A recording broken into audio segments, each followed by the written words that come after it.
Halo Tiang Lovers, welcome back to Tiang Channel. Kali ini saya akan membuat episode Buta Excel. Episode Buta Excel ini saya buat khusus untuk kalian-kalian yang sebelumnya belum pernah menggunakan Microsoft Excel.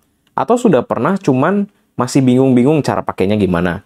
Dan saya buatkan ini untuk kalian yang mungkin ada rencana mau bekerja di sebuah kantor gitu ya. Atau bagi kalian yang masih sekolah atau kuliah yang ingin sekali menggunakan Excel untuk membuat berbagai macam laporan. Atau bagi kalian yang punya bisnis kecil-kecilan yang ingin membuat buku laporan harian, buku kas gitu ya, atau laporan stok seperti itu dengan menggunakan Excel. Tapi cara pakainya saja bingung gitu ya. Nah, saya akan membuat edisi Buta Excel ini sebanyak kurang lebih 40 episodean. Jadi memang banyak, tapi saya akan menjelaskan setiap detail dari Excel. Nah, dimulai pada episode pertama kali ini, saya akan membahas 10 istilah dasar dari Microsoft Excel. Bagi kalian yang mungkin sudah paham gitu ya tentang Microsoft Excel, pasti akan merasa bahwa video ini membosankan. Tapi tenang aja, bahwa video ini saya buat tidak teoritis, tapi saya akan langsung praktekkan istilah-istilah tersebut. Jadi, lebih down to earth atau lebih mengena ke kalian gitu ya. Nah, oke. 10 istilah yang saya akan jelaskan ini, itu terpakai selamanya pada saat kalian menggunakan Excel. Jadi, pastikan kalian catat, kalian ingat, dan kalian praktekkan di rumah. Oke? Langsung saja kita buka Microsoft Excel-nya. Di sini saya pakai Microsoft Excel 2019. Jadi, bagi teman-teman yang nggak punya Microsoft Excel 2019, atau punya versi yang lebih di bawahnya, teman-teman ikutin aja. Karena biasanya yang membedakan itu pertama tampilan Excel, menu-menunya kurang lebih sebagian besar 90% pasti sama. 10%-nya mereka mungkin ada tambahan menu baru atau dia layout sedikit. Gitu ya. Nah, nanti kalau teman-teman yang pakai versi 2019 ke bawah dan tidak menemukan menu yang saya ajarkan, teman-teman bisa tulis komen di bawah ya, supaya saya bisa menjelaskan. Oke. Istilah pertama yang teman-teman harus tahu adalah mengenai sel. Nah, Microsoft Excel ini teman-teman lihat, di sini kan banyak kotak-kotak kecil. Nah, kotak-kotak kecil ini adalah disebut sebagai sel. Oke, contohnya, di sini, di atas ini kan ada yang namanya kolom. Dari A, B, C, D. Kolom di sini digunakan dalam Excel, kolom itu direpresentasikan sebagai huruf A, B, C, D, E, F, G, H, sampai paling terakhir adalah kolom X, F, D. Nah, banyaknya kolom, kita cek ya, ada berapa banyaknya ya. Di sini kita bisa langsung cek, teman-teman. Nah, total kolom di Excel adalah 16.384. Wow, banyak sekali ya. Kemudian ke bawah itu baris, teman-teman.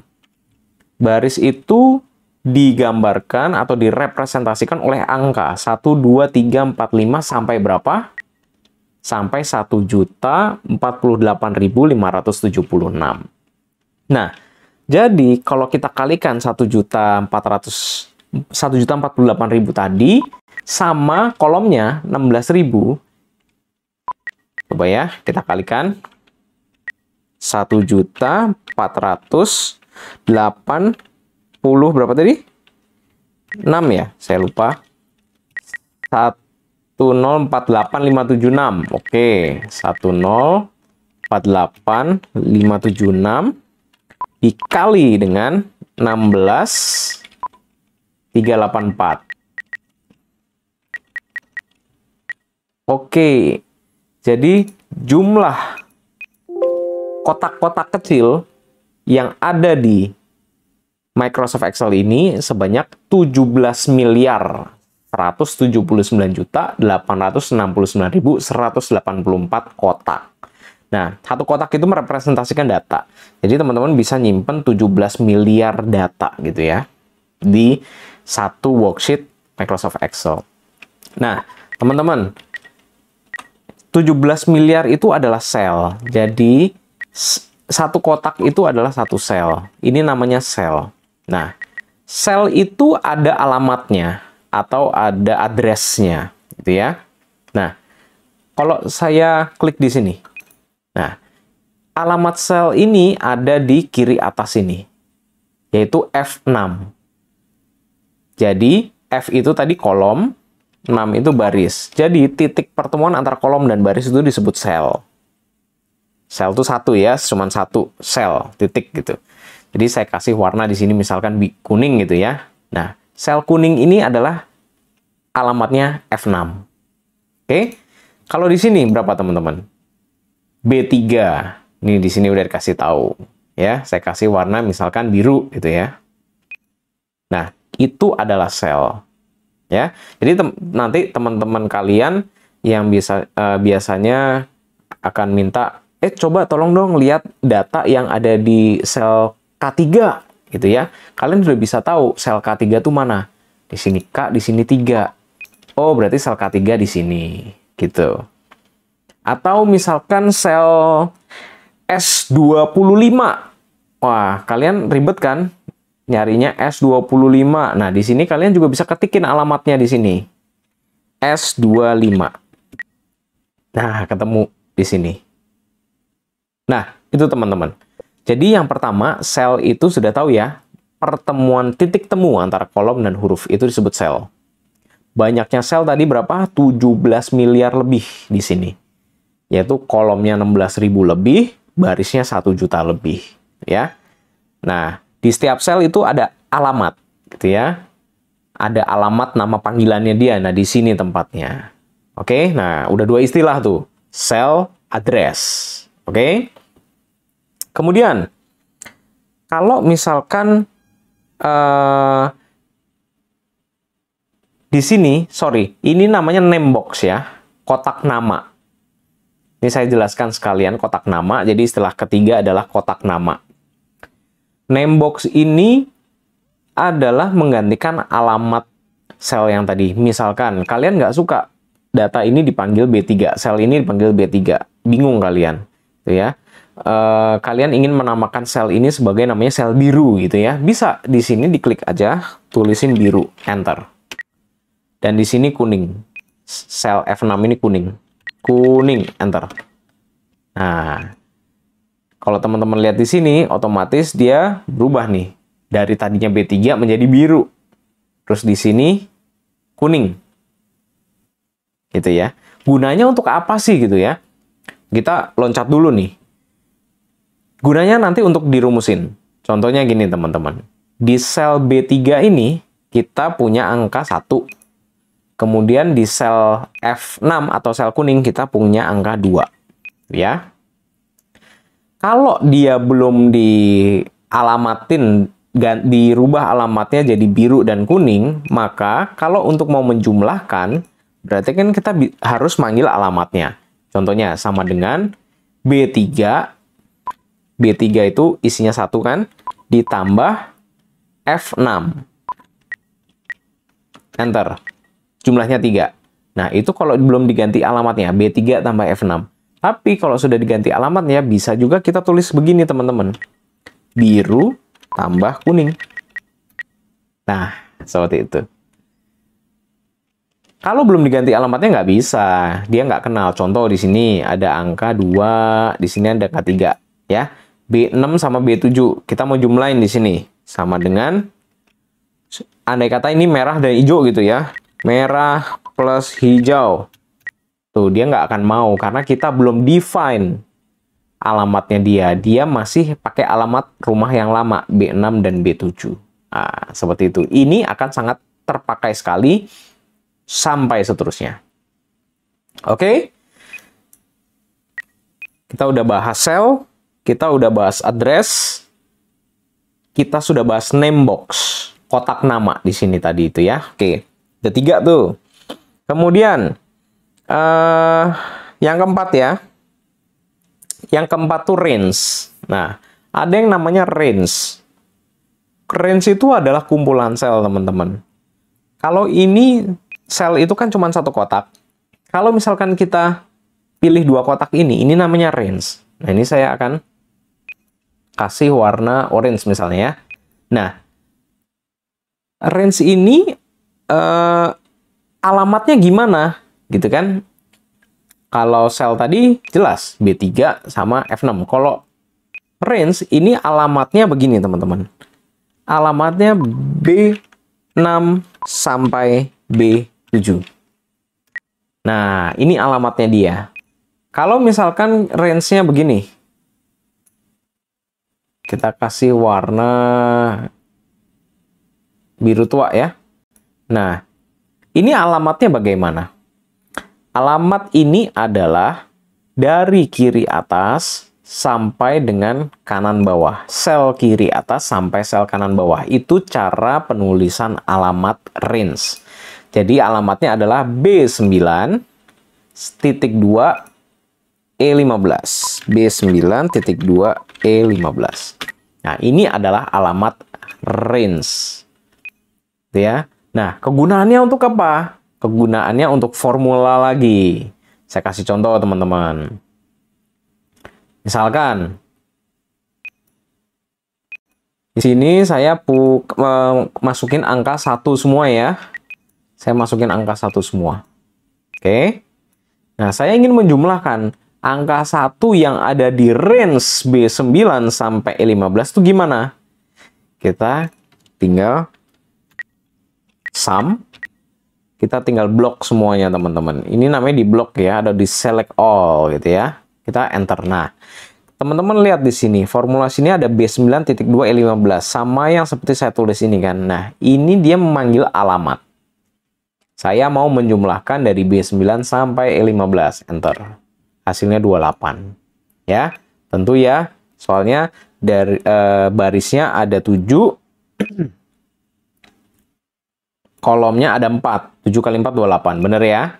Seperti itu. Totalnya 28. Nah, itu adalah range. Ya, teman-teman harus ingat. Kalau sel 1, kalau range itu ada titik 2-nya, yaitu sampai. Oke? Range itu harus mengkotak seperti ini ya, teman-teman ya. Nggak boleh range itu begini. Saya misalkan di sini ada data ya. 1, 1, 1. Nah, terus ini saya mau range-nya begini. Nah, ini nggak bisa. Dia bingung baca alamatnya. Ini bukan range, ini cell, range, cell. Gitu. Jadi, kalau misalkan mau ditambah, teman-teman, sumnya begini. Ini, sama ini.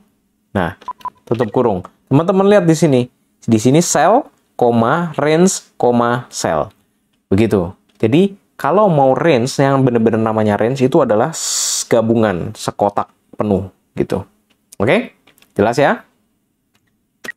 Oke. Kemudian, saya mau ngejelasin yang namanya relative address. Nah, ini tadi kan address, teman-teman. Ini saya tulis ya. Ini adalah B3. Ya, ini tadi B3 ya. Ini address B6 sampai B7. Nah, ini address B9 E15. Oke. Ini semua ini adalah alamat atau address. Ada yang namanya relative address. Relative address itu adalah addressnya, alamatnya berpindah kalau kita melakukan copy data. Nah, contohnya gini, teman-teman. Di sini saya punya data 1, 2, 3, 4. Nah, di kolom ini, teman-teman, di kolom ini saya pengen mengcopy. Jadi 1 saya masukin ke sini, 2 saya masukin ke sini, 3 saya masukin ke sini, 4 saya masukin ke sini. Caranya adalah dengan sama dengan saya panggil alamatnya. Tinggal klik aja. Klik. Jadi kita nggak usah capek-capek tulis I8. Nggak perlu. Kita tinggal sama dengan klik. Nah, teman-teman lihat ya. Di K ini, K8 ya. K8 ini, sel K8, isinya sama dengan I8. Artinya dia akan menyamakan isinya dengan I8. Kalau I8 ini saya ganti 10, maka isinya juga akan ikut 10. Oke? Nah, gimana caranya supaya sel yang kosong ini isinya sama? Nah, kan tinggal di copy paste, teman-teman. Ctrl C. Kita Ctrl C. Kemudian kita paste. Ctrl V. Ctrl C, Ctrl V. Nah, kita lihat, teman-teman. Di sini otomatis keisi sesuai kolom yang di bawahnya. Kenapa kok bisa? Nah, di Excel kelebihannya adalah ketika kita mengcopy formula, ini kan formula I8. Kita copy ke bawah, otomatis alamatnya ikut bergeser. Ya, ini I8, teman-teman. Kalau kita copy satu ke bawah, artinya dia nanti yang berubah adalah barisnya. Jadi 8 berubah jadi 9. Kita cek bawahnya. Tuh, I9. I9 kita copy lagi ke bawah. Berarti 9-nya berubah jadi 10. Copy ke bawah kan copy baris. Jadi alamat barisnya dia akan berubah terus. Itu yang dinamakan relative address. Kalau kolom, nah misalkan begini. Saya punya data. Ini saya pindahin sedikit. Saya punya data di samping, samping 10 ini saya punya data lagi 5. 3, 2, 8, 7. Nah, saya mau mengcopy isi J8 ke sini. Ya, berarti kita tinggal copy paste aja ini semua, teman-teman. Kita Ctrl C, kita Ctrl V. Nah, seperti ini. Otomatis dia akan mengikuti di sini. Lah kok bisa? Bisa, karena tadi, ingat ya, ketika kita mengcopy rumus, otomatis address-nya juga ikut berubah. Itu namanya relative address. Jadi, kalau kita copy I8, kita copy ke kanan, berarti yang menggeser adalah kolomnya. I jadi J. Kalau kita geser sekali. Kalau geser dua kali, copy dua kali, berarti I, J, K. Dia akan ngambil yang ini. Gitu. Kita copy lagi, misalkan satu lagi. Tak, 0. Karena di K ini 0. Kalau kita isi 2, ya dia akan terisi 2. Itu ya, teman-teman ya. Relative address berarti ketika kita copy rumus ke kanan, alamat sel yang kolom pasti akan berubah ke satu ke kanan. Kalau kita copy-nya ke bawah, berarti alamat sel baris itu akan nambah lagi. 1 sesuai dengan kita copy-nya berapa baris ke bawah. Ya. Kita bisa juga begini, teman-teman. Sama dengan 10. Kita copy, kita paste di sini. Nah, jadinya 4. Nah, dia akan menghitung sendiri, teman-teman. Dari I8 di sini, kita copy berapa baris? 3 baris ke bawah. Otomatis dia akan nambah 8 ditambah 1, 2, 3. Berarti 11, I11. Nah, begitulah kira-kira, teman-teman. Itu adalah relative address. Ya. Istilahnya nggak usah dihafalin, teman-teman. Istilahnya nggak usah dihafalin, tapi how to-nya, caranya, itu teman-teman harus paham. Suatu ketika kalau ada rumus teman-teman geser ke bawah begini, oh berarti alamatnya berubah. Kalau misalkan ada rumus teman-teman geser ke kanan, oh berarti alamatnya berubah. Ya, itu aja yang teman-teman harus kuasai. Kalau istilahnya nggak terlalu penting untuk diingat ya. Oke, itu adalah yang ke berapa tadi? Tadi cell, address, name box, range. Sudah 4 ya? Sama 5 relative address. Oke. Sekarang yang ke-6. Ke-6 itu adalah formula yang tadi kita jam sedikit ya, lompat sedikit. Kita ada formula. Formula itu rumus bahasa Indonesianya. Nah, di Excel kalau kita mau bikin rumus, kita harus menggunakan sama dengan di depannya. wajib, mesti, kudu, harus. Itu ada sama dengannya. Kemudian, diikuti dengan nama fungsi atau nama rumusnya. Kalau kita mau menjumlahkan, kita ketik sum, sum. Kemudian kita buka kurung, masukin selnya yang mau kita sum, tutup kurung. Nah, ini adalah cara penulisan formula di Excel. Gitu ya. Kalau bahasa IT-nya, bahasa keren komputernya itu sintaksnya gitu ya. Kalau kita mau mengurangkan nggak ada rumusnya. Mengurangkan cuma sama dengan sel kurang sel gitu ya. Kalau sum ada, kalau sum. Kalau kita misalkan mau merata-rata, berarti sama dengan average, buka kurung, sel yang mau kita average, kemudian tutup kurung. Nah, ini adalah cara penulisan formula di Excel. Oke. Teman-teman kalau mau lihat rumus apa aja yang ada di Excel, rumus apa aja yang ada di Excel itu ada di menu formula. Nah, ini menu ini. Di sini ada kategorinya. Misalkan matematika dan trigonometri. Nah, di sini ada nih, oh ini rumus-rumusnya. Kita lihat, sama ada nggak di sini teman-teman? Nah, ini ada nih. Nah, kalau teman-teman nggak tahu ini fungsinya untuk apa, tinggal di hover aja di mouse. Terus teman-teman lihat sini. Sum. Number 1, number 2 itu maksudnya sel 1, sel 2 gitu ya. Adds all the numbers in a range of cells. Oh, berarti menjumlahkan semua angka di dalam range. Nah, itu kan in a range ya of cells. Jadi, range itu yang tadi, kumpulan sel tadi. Kemudian ada sum if gitu ya. Sum if s dan lain sebagainya. Ada juga rumus untuk finansial. Misalkan yang familiar apa ya? Saya nggak pernah pakai sih yang finansial ya. Apa? Nominal? Nggak juga ya.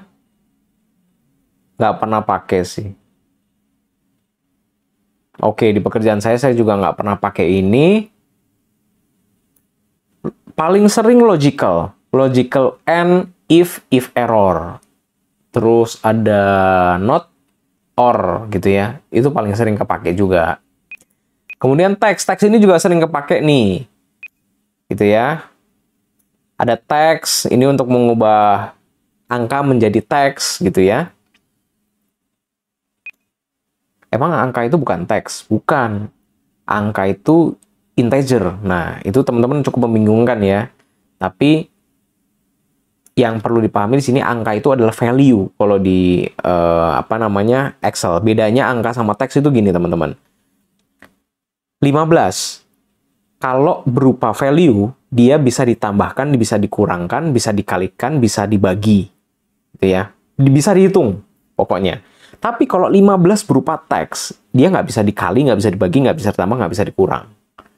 Atau tidak bisa dihitung. Nah, itu bedanya. 15 sebagai value dengan 15 sebagai angka. Nanti kita akan ada episode yang akan membahas itu. Tunggu saja. Wah, itu ya, kira-kira kurang lebih formula itu udah 6 istilah ya. Terus istilah ketujuh, itu ada formula bar. Di Excel ini ada formula bar ya. Formula bar ini teman-teman, yang tadi kita lihat di atas ini, itu adalah menampilkan isi dari sel. Nah, sel ini isinya kosong ya, dia kosong. Sel ini isinya tulisan sama dengan sum. Nah, dia tulisan begini. Nah, kita lihat di sini 3 ini rumus atau bukan ya? Kalau kita lihat di layar Excel kita yang ini kan, lihat tuh, ada 2, 3, 10, 5, semuanya kan tulisan semua. Kita nggak tahu mana yang rumus, mana yang nggak. Oleh karena itu, kita harus klik satu-satu. Nah, oh ini ternyata rumus nih, sama dengan biru tambah kuning. Oke. Oh ini rumus nih, oh bukan deng. Ini teks nih, angka maksud saya, value. Kita ketik sendiri.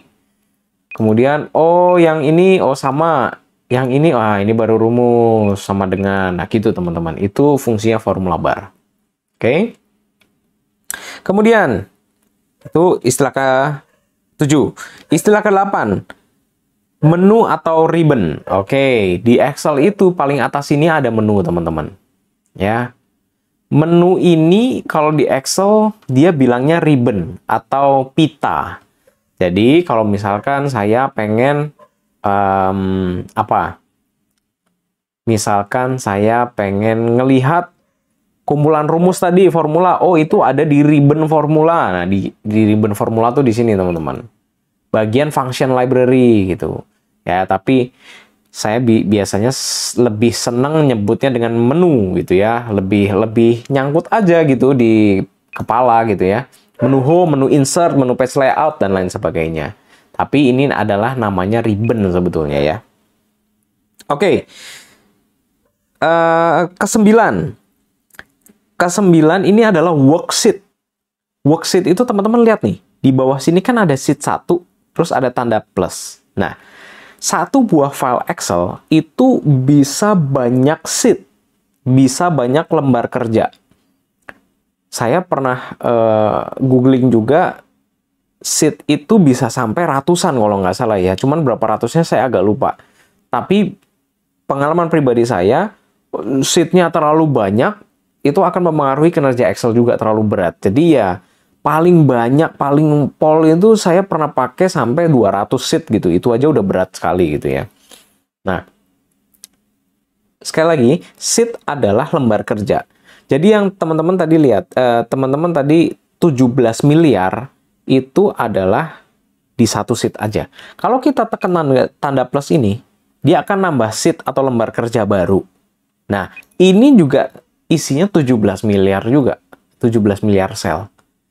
Ditambah lagi sheet satu lagi, isinya 17 miliar lagi gitu. Jadi memang Excel ini menyediakan begitu banyak tempat untuk kita berhitung atau naruh data.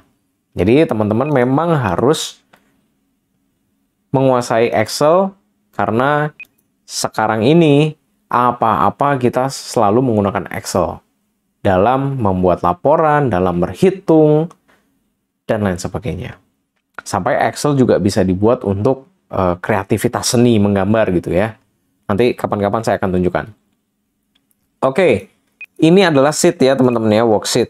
Nah, ini adalah lembar kerja. Biasanya digunakan sebagai misalkan di sini laporan keuangan misalkan. Oke, di sini laporan penjualan misalkan. Di sini laporan apa? Karyawan ya terkait absen dan lain sebagainya macam. Ya bisa dalam satu file bisa banyak worksheet gitu ya. Itu adalah worksheet. Kemudian itu yang ke-9 dan yang terakhir adalah workbook. Nah, workbook ini adalah kumpulan lembar kerja, teman-teman.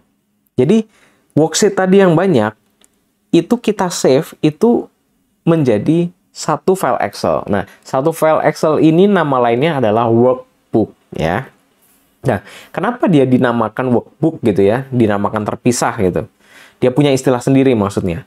Itu gunanya untuk kita find and replace. Nah, kita lihat teman-teman ya. Misalkan di sini saya punya nama Porsche,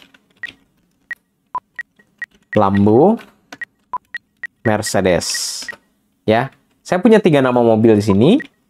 Kemudian di laporan karyawan saya juga sematkan nama mobil di sini. Kemudian di laporan keuangan saya kasih Porsche saja.